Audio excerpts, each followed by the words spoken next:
ಬ್ರಹ್ಮರ್ಷಿ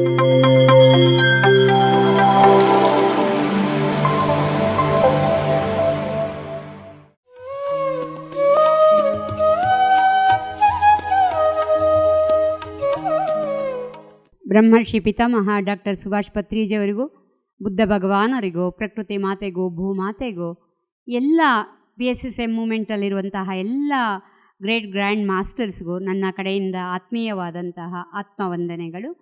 so ನನ್ನ ಹೆಸರು ನಾಗರತ್ನ ಅಂತ.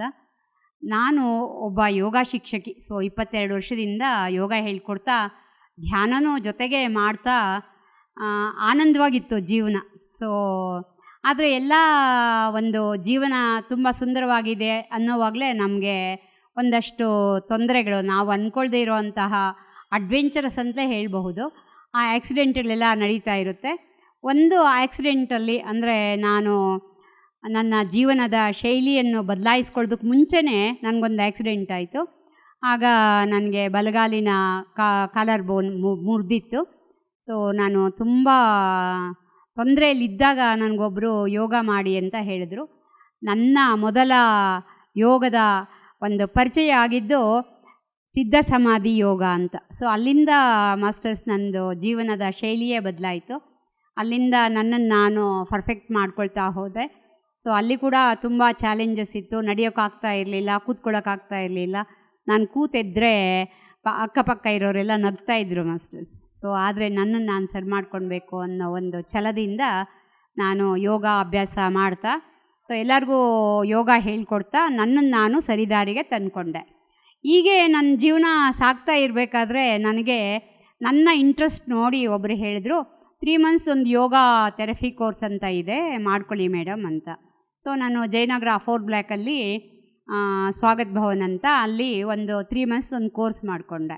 ಅಲ್ಲೂ ಮತ್ತೆ ಮಾಸ್ಟರ್ಸು ನಮಗೆ ತುಂಬ ಎನ್ಕರೇಜ್ ಮಾಡಿದ್ರು, ಮೇಡಮ್ ನಿಮ್ಗೆ ತುಂಬ ಬಾಡಿ ಫ್ಲೆಕ್ಸಿಬಲ್ ಇದೆ, ಹಾಗೆ ಬೇಗ ಕಲ್ತ್ಕೊಳ್ತಾ ಇದ್ದೀರಾ, ಇನ್ನೊಂದು ಕೋರ್ಸ್ ಮಾಡ್ಕೊಳ್ಳಿ, ಅದರಲ್ಲಿ ನೀವು ಬೇರೆಯವ್ರಿಗೆ ಯಾವ ತೊಂದರೆಗೆ ಯಾವ ಆಸನ ಮಾಡಿದ್ರೆ ಹೇಗೆ ಬೆನಿಫಿಟ್ ಆಗುತ್ತೆ, ಅದೊಂದು 1 year ಕೋರ್ಸು ನೀವು ಮಾಡ್ಕೊಳ್ಳಿ ಅಂದರು. ಮತ್ತೆ ನಾನು ಅದಕ್ಕೆ ಹೋದೆ ಮಾಸ್ಟರ್ಸ್.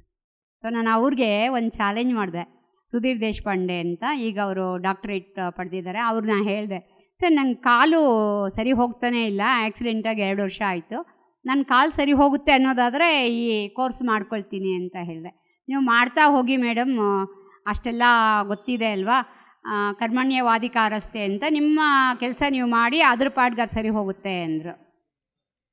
ಸರಿ, ನಾನು ಅಲ್ಲಿಂದ ಶುರು ಮಾಡಿದೆ. 1 ವರ್ಷದ್ದು ಕೋರ್ಸು ತಗೊಂಡೆ. ಅಷ್ಟೊತ್ತಿಗೆ ನನ್ನ ಮಗಳದ್ದು BSc ಮುಗ್ದಿತ್ತು. ಅವಳು ಇಂಟ್ರೆಸ್ಟ್ ತೋರಿಸಿ MSc ಇನ್ ಯೋಗ ಅವಳು ಮಾಡಿಕೊಂಡ್ಳು. ನಾನು ಯೋಗ ಥೆರಪಿ ಕೋರ್ಸ್ 1 yearದು ಒಂದು ಕ್ಲಾಸ್ ಮಾಡ್ಕೊಳ್ಳೋಕ್ಕೆ ಶುರು ಮಾಡಿದೆ. ಇದೆಲ್ಲ ಮಾಡ್ತಾ ಮಾಡ್ತಾ ನನಗೆ ಅಲ್ಲಿ ಪರಿಚಯ ಆಗಿದ್ದು ಸಂಸ್ಕೃತದ ಒಂದು ಭಾಷೆ. ಸಂಸ್ಕೃತ ನನಗೆ ತುಂಬ ಇಷ್ಟವಾದಂತಹ ಭಾಷೆ. ನಾನು ಚಿಕ್ಕವಳಿದ್ದಾಗಲಿಂದ ಮನೆಯಲ್ಲಿ ಸಂಸ್ಕೃತದಲ್ಲಿ ವಾರ್ತೆಗಳು ಬರ್ತಾಯಿತ್ತು, ಅದನ್ನು ಕೇಳ್ತಾ ಕೇಳ್ತಾ ಬೆಳೆದಿದ್ದೆ. ಹಾಗೆ ನನ್ನ ಮಕ್ಕಳನ್ನ ನಾನು ಸಂಸ್ಕೃತದಲ್ಲೇ ಕಲೀಲಿಕ್ಕೆ ಹಾಕಿದ್ದೆ. ಮಕ್ಕಳು ಕೂಡ ತುಂಬ ಚೆನ್ನಾಗಿ ಸಂಸ್ಕೃತದಲ್ಲಿ ಹೊಡೆದಾಡ್ಕೊಳ್ತಾ ಬೈದಾಡ್ಕೊಳ್ತಾ ಸಂಸ್ಕೃತ ಕಲಿತಾ ಇದ್ದರು. ಅವ್ರ ಜೊತೆಗೆ ನಾನು ಸಂಸ್ಕೃತದ ಒಂದು ಅಭ್ಯಾಸ ಮಾಡಲಿಕ್ಕೆ ಶುರು ಮಾಡಿದೆ. ಅಲ್ಲಿ ನಾನು 10 ದಿನದ ಸಂಸ್ಕೃತ ಸಂಭಾಷಣಾ ಶಿಬಿರಗಳನ್ನು ಏರ್ಪಾటు ಮಾಡಿದೆ. ಮೊಟ್ಟ ಮೊದಲ ವಿದ್ಯಾರ್ಥಿ ನಾನೇ. ಆ 10 ದಿನಗಳ ಒಳಗಡೆ ನನ್ನೊಳಗಡೆ ಏನೋ ಒಂದಷ್ಟು ಚೇಂಜಸ್ಸು. ನಾನು ಧೈರ್ಯವಾಗಿ ಬೇರೆಯವ್ರ ಮುಂದೆ ನಿಂತ್ಕೊಂಡು ಕ್ಲಾಸಸ್ ಮಾಡಬಹುದು ಅಂತ ರಾಗಿಗುಡ್ಡ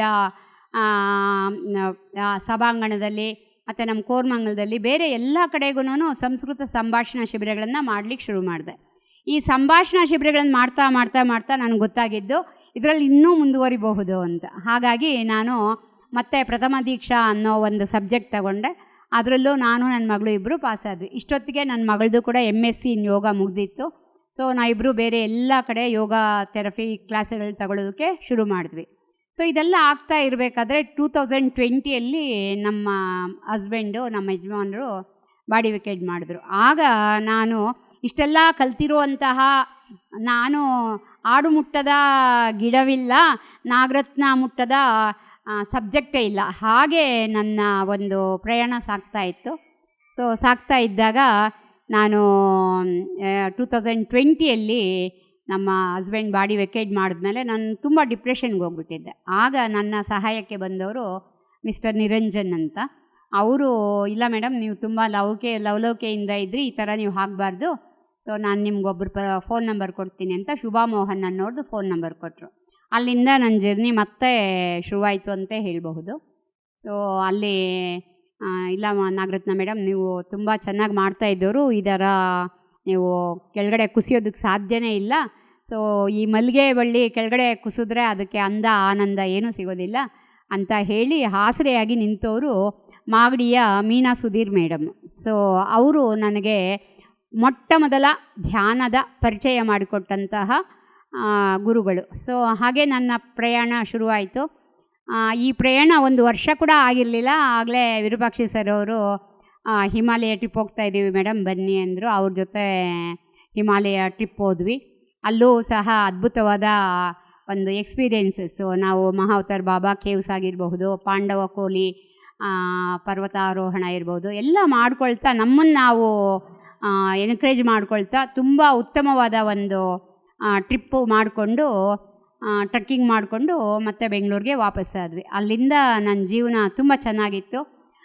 ಈಗೀಗಂತೂ ರಾಗಿಗುಡ್ಡದಲ್ಲಿ ವಾರಕ್ಕೊಂದು ಸಲ ಎಲ್ಲರೂ ಭೇಟಿ ಮಾಡ್ತೀವಿ, ಧ್ಯಾನ ಮಾಡ್ತೀವಿ, ನಮ್ಮ ಒಂದು ಎಕ್ಸ್ಪೀರಿಯೆನ್ಸ್ನ ಶೇರ್ ಮಾಡ್ಕೊಳ್ತೀವಿ. ಸೊ ಹಾಗಾಗಿ ನನ್ನ ಒಂದು ಪ್ರಯಾಣ ಅಂದರೆ ಈ ಧ್ಯಾನ ಪ್ರಯಾಣ ಇಡೀ ಜಗತ್ತನ್ನು ವ್ಯಾಪಿಸಿರುವಂತಹ ಧ್ಯಾನ ಪ್ರಯಾಣ ಅಂತಲೇ ಹೇಳ್ಬಹುದು. ಸೊ ನಾನು ಈಗ ಮೊನ್ನೆ ಮೇಲಿ ಹೋಗಿಬಿಟ್ಟು ಜೂನಲ್ಲಿ ವಾಪಸ್ ಬಂದೆ. ಅಮೇರಿಕಾ ಪ್ರಯಾಣ ಮಾಡಬೇಕಾಗಿತ್ತು. ಸೊ ಮಗನ ಮನೆಗೆ ಹೋಗಿದ್ದೆ. ಅಲ್ಲೂ ಸಹ ಯಾರು ನಮ್ಮ ನಮಸ್ತೆ ಅಂತ ಹೇಳ್ತಾರೆ, ನಮ್ಮ ಇಂಡಿಯಾದವರಾಗಿರ್ಬಹುದು, ಅಲ್ಲಿನವರೇ ಆಗಿರ್ಬೋದು, ಗುಡ್ ಮಾರ್ನಿಂಗು ನಮಸ್ತೆ ಅಂತ ಹೇಳ್ತಾ ಇರ್ತಾರೆ. ಸೊ ಫಸ್ಟ್ ಡೇ ಒಬ್ಬರು ಚಂಡೀಗಢವ್ರಂತೆ ಗಿರೀಶ್ ಅಂತ, ನಮಸ್ತೆ ಮ್ಯಾಮ್ ಅಂದರು. ನಮಸ್ತೆ ಸರ್ ಅಂದರೆ. ಸೊ ಫಸ್ಟು ತೆಲುಗಲ್ಲೇ ಆಪ್ಕಾ ನಾಮ್ ಕ್ಯಾ ಹೇ ಅಂದರೆ ಅವರು ಹೇಳಿದ್ರು. ಹಾಗೆ ಅವ್ರಿಗೆ PMC ಯೂಟ್ಯೂಬ್ ಓಪನ್ ಮಾಡಿ sir, PMC Hindi channel subscribe ಮಾಡಿ ಅಂತ ಮಾಡಿಸ್ದೆ. ಹೀಗೆ ಅಮೇರಿಕದಲ್ಲಿ ಸುಮಾರು ಒಂದು 10 ಕುಟುಂಬಗಳ ಜೊತೆಗೆ ನನ್ನ ಒಡನಾಟ ಬೆಳೀತು. ಒಂದು ಕುಟುಂಬ ಅಂತೂ ತೆಲುಗು ಅವರು, ಹೈದ್ರಾಬಾದವರು, ಅವ್ರ ಮನೆಗೆ ಕರೆಸಿ ನನ್ನ ಕೈಲಿ ಅವ್ರು ಧ್ಯಾನ ಮಾಡಿಸ್ಕೊಂಡು, ಮೇಡಮ್ ನೆಕ್ಸ್ಟ್ ಟೈಮ್ ನೀವು ಬರಬೇಕಾದ್ರೆ ಮುಂಚೆನೇ ತಿಳಿಸಿ, ನಮ್ಮ ಮನೇಲಿ ಒಂದು 50 ಜನ ನಾವು ಸೇರ್ತೀವಿ, ನಿಮ್ಮದೊಂದು ಕ್ಲಾಸೇ ಮಾಡಿಸೋಣ ಅಂತ ಹೇಳಿ ಎನ್ಕರೇಜ್ ಮಾಡಿದ್ರು. ಹಾಗೆ ನಮ್ಮ PMC ತೆಲುಗು ಚಾನಲ್ದು, ಹಿಂದಿ ಚಾನಲ್ದೆಲ್ಲ ಅವ್ರ ಕೈಯಲ್ಲೂ ಸಬ್ಸ್ಕ್ರೈಬ್ ಮಾಡಿಸ್ದೆ. ಮನೆಯಲ್ಲಿ ಯಾರು ಧ್ಯಾನ ಮಾಡ್ತಾರೋ ಬಿಡ್ತಾರೋ ಗೊತ್ತಿಲ್ಲ, ಮಕ್ಕಳಾಗಲಿ ಮೊಮ್ಮಕ್ಕಳಾಗಲಿ, ಆದರೆ ನನ್ನ ಧ್ಯಾನದ ಪ್ರಯಾಣ ಅತ್ಯುತ್ತಮವಾಗಿ ಸಾಗ್ತಾ ಇದೆ. ಈ ಧ್ಯಾನ ಪ್ರಯಾಣಕ್ಕೆ ಕೊನೆ ಅನ್ನೋದೇ ಇಲ್ಲ. ಕಡೆಯ ಶ್ವಾಸ ಇರುವವರೆಗೂ ಶ್ವಾಸದ ಮೇಲೆ ಧ್ಯಾಸ ಅಂತ ನಮ್ಮ ಮಾಸ್ಟರ್ಸ್ ಎಲ್ಲರೂ ಹೇಳ್ತಾ ಇದ್ದಾರೆ. ಹಾಗೆ ನನ್ನ ಜೀವನ ಅತ್ಯಂತ ಉತ್ತಮವಾದ ಸನ್ಮಾರ್ಗದಲ್ಲಿ, ಹಾಗೆ ಚಾಲೆಂಜಸ್ ಕೂಡ ಅಷ್ಟೇ ಮಾಸ್ಟರ್ಸ್. ನಾವು ಅಯ್ಯಪ್ಪ ಸರ್ ಕ್ಲಾಸ್ ಅಟೆಂಡ್ ಮಾಡಲಿಕ್ಕೆ ಶುರು ಮಾಡಿದ್ವಿ. ಅಲ್ಲಿ ಇನ್ಯಾನ್ ಚಾಲೆಂಜ್ ಅಂತ ತಗೊಂಡ್ವಿ. ನಿಜ ಹೇಳಬೇಕು ಅಂದರೆ ಮಾಸ್ಟರ್ಸ್, ಬೆಳ್ಳುಳ್ಳಿ ಪೂರ್ತಿ ವರ್ಜ್ಯ ಮಾಡುವಂತಹ ಒಂದು ಟೈಮ್ ಬಂತು. ಸೊ ಮುಂಚೆ ಎಲ್ಲ ಕಾಂಪ್ರಮೈಸ್ ಮಾಡ್ಕೊಳ್ತಾ ಇದ್ವಿ, ಬಿಡು ಇನ್ನೇನು ಮಾಡೋದು ತಿನ್ಬಿಡೋಣ ಅಂತ. ಬಟ್ ಇಲ್ಲ ಮಾಸ್ಟರ್ಸ್, ಈಗ 100% ಎಫರ್ಟ್ ಹಾಕಿ ಎಷ್ಟೋ ಸಲ ಏನೂ ತಿಂದಿರ ಇರುವಂತಹ ಪ್ರಸಂಗಗಳು ಬಂದರೂ ಸಹ, ಉಪವಾಸ ಇದ್ದರೂ ಸಹ, ನಮ್ಮ ಈ ಚಾಲೆಂಜಸ್ಸಲ್ಲಿ ಯಾವುದೇ ರೀತಿಯ ಕಾಂಪ್ರಮೈಸ್ ಮಾಡಿಕೊಳ್ಳದೆ ನಮ್ಮನ್ನು ನಾವು ಉತ್ತಮ ಜೀವನ ಶೈಲಿಯನ್ನು ರೂಪಿಸ್ಕೊಳ್ಳೋದು ಹೇಗೆ ಸಾಧ್ಯ ಅಂತ ನಾವು ಇದರಿಂದ ತಿಳ್ಕೊಳ್ತಾ ಹೋದ್ವಿ. ಹಾಗೆ ಧ್ಯಾನ ಕೂಡ ಅಷ್ಟೇ. ನಮಗೆ ಪ್ರತಿಯೊಂದು ಕ್ಷಣ ಅನುಕ್ಷಣ ನಮ್ಮ ಉಸಿರಾಟದ ಜೊತೆಗೆ ಇರೋದು ಹೇಗೆ ಅಂತ ನಾವು ಪ್ರಾಕ್ಟೀಸ್ ಮಾಡ್ತಾ ಬಂದ್ವಿ. ಒಂದು ಅಡುಗೆ ಮನೆಯಲ್ಲಿ ತರಕಾರಿ ಕಟ್ ಮಾಡಬೇಕಾದ್ರೆ ಸಹ ಅಲ್ಲೂ ಸಹ 1 ನಿಮಿಷದ ಧ್ಯಾನ ಅಂತ ಶುರು ಮಾಡಿ ಮತ್ತೆ ನಾವು ನಮ್ಮ ಕೆಲಸಗಳನ್ನು ಮುಂದುವರಿಸ್ತಾ ಇದ್ವಿ. ಹೀಗೆ ನನ್ನ ಧ್ಯಾನ ಪ್ರಯಾಣ ಉತ್ತಮವಾಗಿ ನಡೀತಾ ಬಂತು. ಕಡೆಗೆ ನಾನು ಹೇಳ್ತಾ ಇದ್ದೀನಿ, ನನ್ನ ಹೆಸರು ನಾಗರತ್ನ, ನಾನು ಬೆಂಗಳೂರಿನ ನಿವಾಸಿ. ಹಾಗಾಗಿ ಈ ಜೀವನದ ನಮ್ಮ ಮುಖ್ಯ ಗುರಿ ಏನು ಅಂದರೆ, ಇಡೀ ಪ್ರಪಂಚ ಧ್ಯಾನ ಜಗತ್ತಾಗಬೇಕು, ಪಿರಮಿಡ್ ಜಗತ್ತಾಗಬೇಕು ಮತ್ತು ಶಾಕಾಹಾರ ಜಗತ್ತಾಗಬೇಕು ಅನ್ನೋದೇ ನಮ್ಮ ಮುಖ್ಯ ಉದ್ದೇಶ. ಧನ್ಯವಾದಗಳು, ಧನ್ಯವಾದಗಳು, ಧನ್ಯವಾದಗಳು. PMC ಕನ್ನಡ ಚಾನೆಲ್ ಅನ್ನು ಲೈಕ್ ಮಾಡಿ, ಶೇರ್ ಮಾಡಿ, ಸಬ್ಸ್ಕ್ರೈಬ್ ಮಾಡಿ ಮತ್ತು ಮಾಡಿಸಿ. ಎಲ್ಲರಿಗೂ ಧನ್ಯವಾದಗಳು.